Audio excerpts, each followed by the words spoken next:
and an assault on the Constitution that members of the National Assembly want to execute, and which will amount to a cruel betrayal of the people and an overhaul of our structure of governance. This development has been brewing for some time since the coming of the National Government Constituency Development Fund and the National Government Affirmative Action Fund, which are in the hands of members of the National Assembly. These funds give MPs the power to conceive, implement projects, and oversight them at the same time. Having managed to entrench this anomaly, members of the National Assembly are now attempting to determine the amount of money counties get, despite the clear constitutional provisions on the revenue sharing. The members of the National Assembly are also scheming to dip their fingers into more executive projects like road maintenance levy fund at the national constituency level, in addition to the National Government Constituency Development Fund and the National Government Affirmative Action Fund. The Constitution assigns 3 roles to members of Parliament, and this is universal. 1, representation, 2, legislation, and 3, oversight. I repeat, representation, legislation, and oversight, period.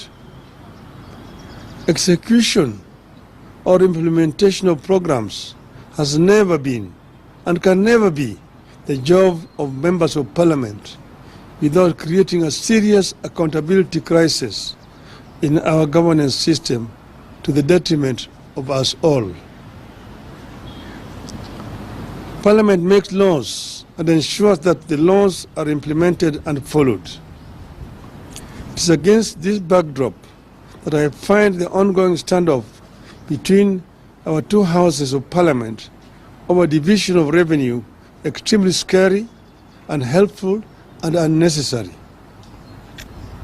The Constitution we promulgated in 2010 guides the way the government and our country works.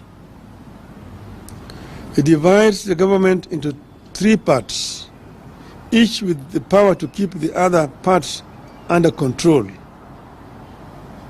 It further creates 2 levels of government: the national government and 47 county governments. The 3 parts you know: the executive, the legislature, and the judiciary. The 2 levels of government work in close consultation as espoused in Article 6, subsection 2 of the Constitution, which states, and I quote, "The governments at the national and county levels are distinct and interdependent and shall conduct their mutual relations on the basis of consultation and cooperation," unquote. Now, because MPs want to have their way with the abrogation of the Constitution and getting their pound of the flesh with regard to NGCDF, the Senate and the National Assembly are unable to agree on something the law is so clear about: sharing of the revenue between the national government and the county governments. Apparently, the National Assembly is in support of provisions that will lower the amount of money shareable to counties against the provision of the laws of the land and the tradition established since the coming of the devolved units. Against the laws of the land, the National Assembly is supporting a proposal that would provide that any revenue shortfall in the country is borne by both levels of government. The result of this unhelpful and unnecessary deadlock is that the operations of the already strained devolved units are moving towards a standstill with critical services in jeopardy. This unlikely and unhelpful fight over location of revenue to counties threatens a shutdown at the counties at a time Kenyans need the units to function optimally and help boost the country's increasingly fragile economy. The National Assembly is pushing for the proposed amendment to the Division of Revenue Act, in which they recommend a 380 billion allocation to counties, which stands in contrast to the 400 billion already stipulated in the Appropriations Act, which is currently in force. The National Assembly is going all out to reduce revenue allocation to counties in complete disregard of the Constitution and the recommendations of the Senate. This move is not only illegal and unconstitutional, it also sets an extremely dangerous precedent, which, if allowed to stand, will lead to a slow but steady strangulation and eventual killing of counties. The National Assembly must get it very clear that revenue allocation to counties can only go up, not down, unless the intention is to kill devolution. The Senate had asked for 416 billion for counties for the year 2024-25. After negotiations, Senate settled on the figure of 400 billion, which is set out in the Division of Revenue Act 2024. The law is clear that counties get at least 15% of the national revenue, and 400 billion is 15% of the national revenue. Every 5 years, this country goes to elections, and all positions are available, from the president to governor to Senate to MPs and all the way to the members of county assemblies. People know the roles and responsibilities assigned to positions they choose to run for, and nobody should attempt to change the roles and responsibilities midway. It is urgent that both houses come together to allow the country government get their rightful share of funds and discharge their responsibilities to the people of the country. The National Assembly must do the right thing and work with the Senate to get the correct amount of money to counties. More than a decade into the two levels of government, the management and funding of devolved units should be getting more efficient and more predictable. The current standoff and attempts to tamper with the location indicate a dangerous backward march. I urge our members of parliament to be enablers of devolution and refuse to be in partnership with those determined to frustrate and kill devolution. End of statement.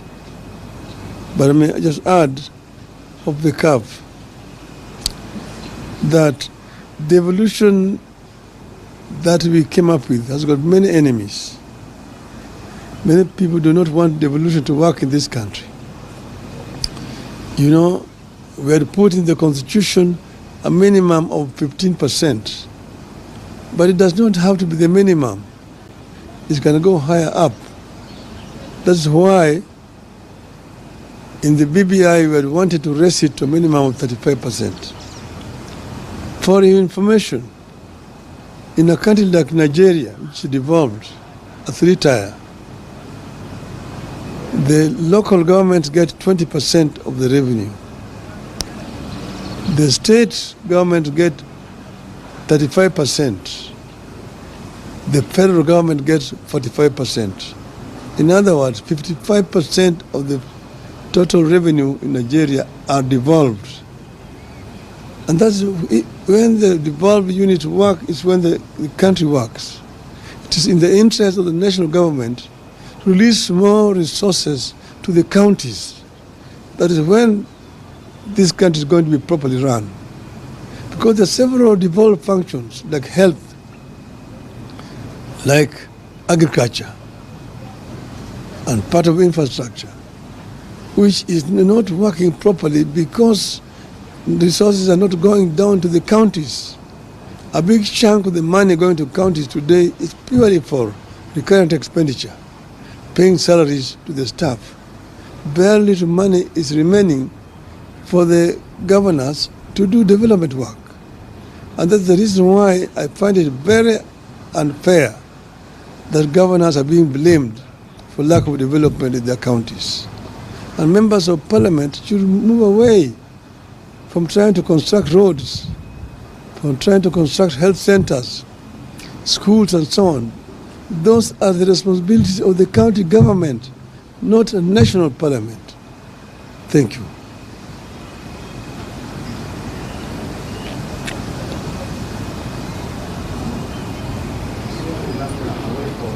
No, only these subjects.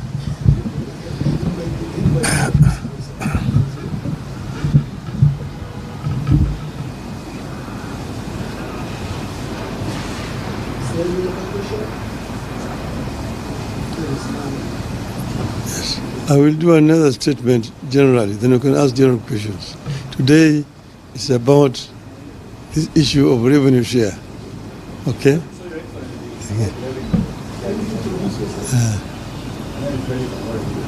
What's the way forward? Because now we are seeing the Congress around 7 months the National Assembly is having a stand, which the Secretary is taking.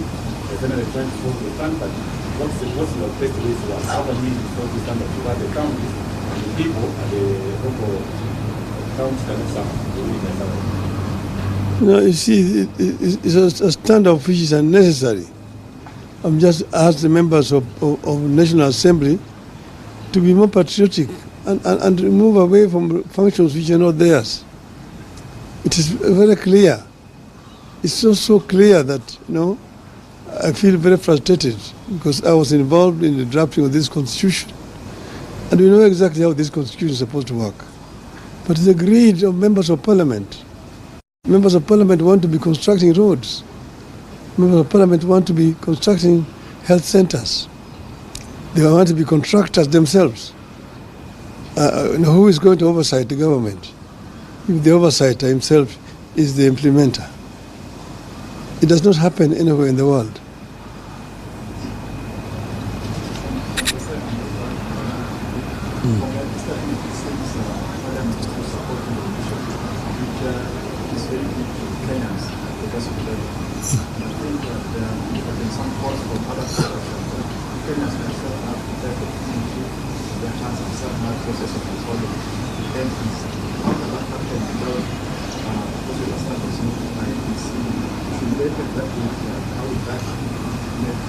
I'm not understanding you clearly. You were saying, should they?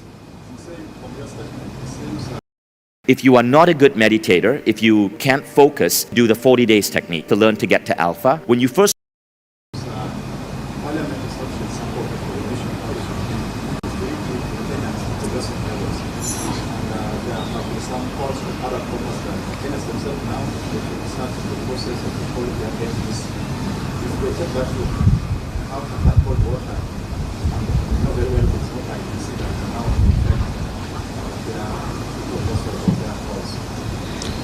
No, you see, we want Kenya to understand exactly what the Constitution provides and who is really at fault here.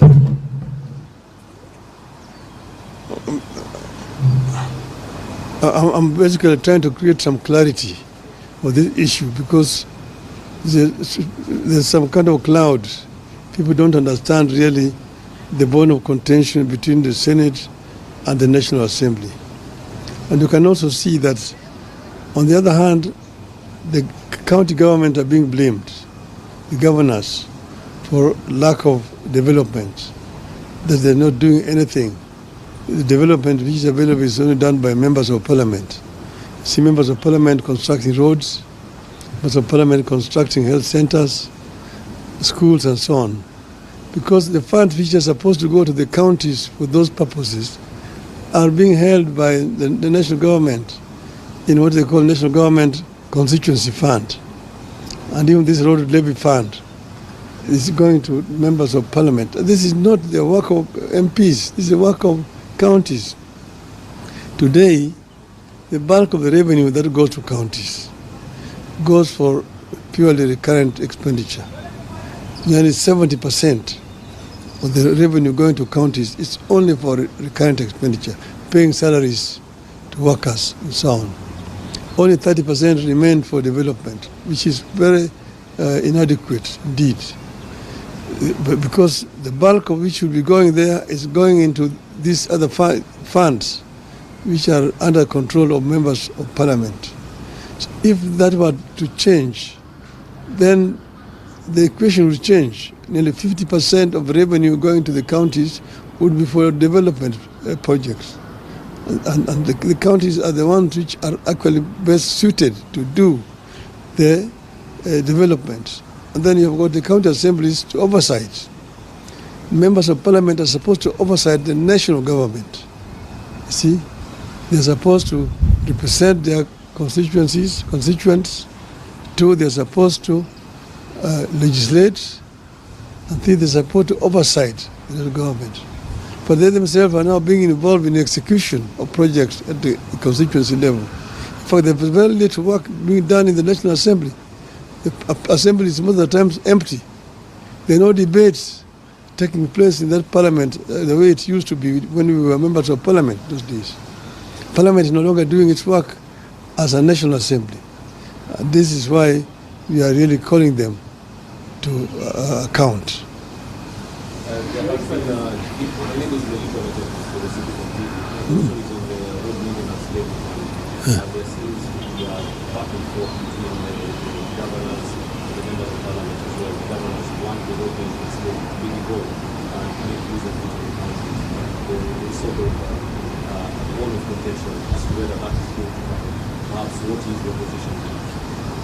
We have said that fuel levy fund is supposed to be used for maintenance of roads at the national level and at the county level. So that should go directly to the kitty of the county government, not constituency fund being controlled by members of parliament. That's what I'm saying. It is the members of parliament are not supposed to be executing things. The members of parliament are supposed to be oversighting. But if an MP himself is the executor, you have a situation where MPs themselves are the contractors. I know examples where you find a president going to launch a road, the contractor is a member of parliament.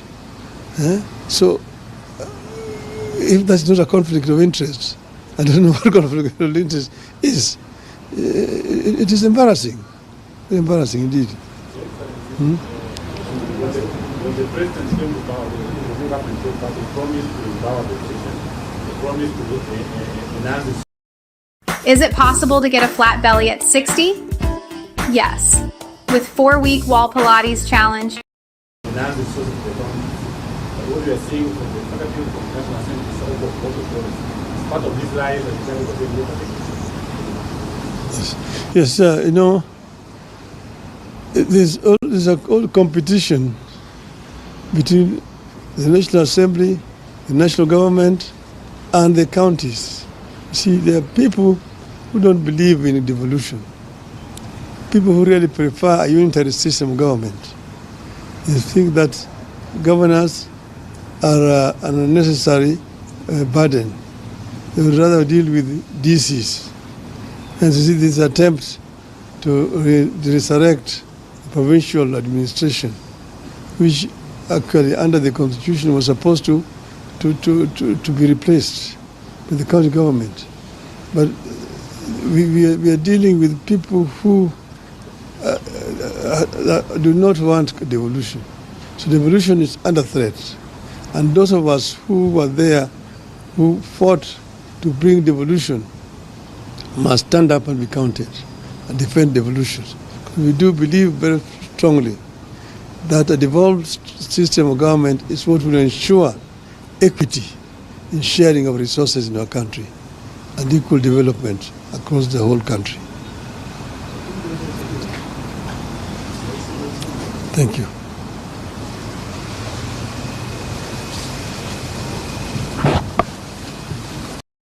You have a situation where MPs themselves are the contractors.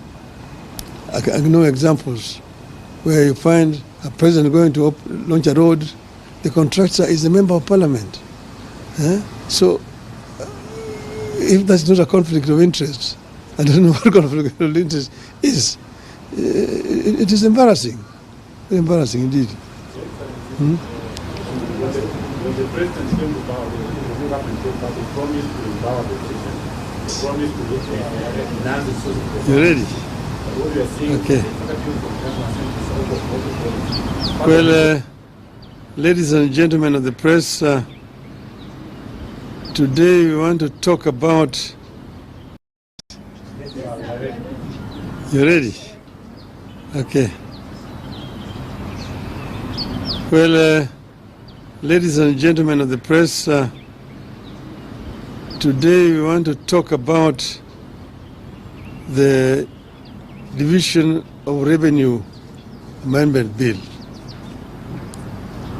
And we are saying that MPs plotting power grab in the Division of Revenue Amendment Bill.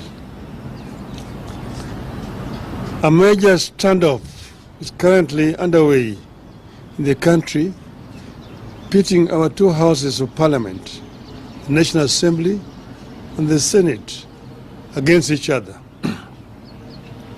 On the surface, this standoff is about the Division of Revenue Amendment Bill 2024.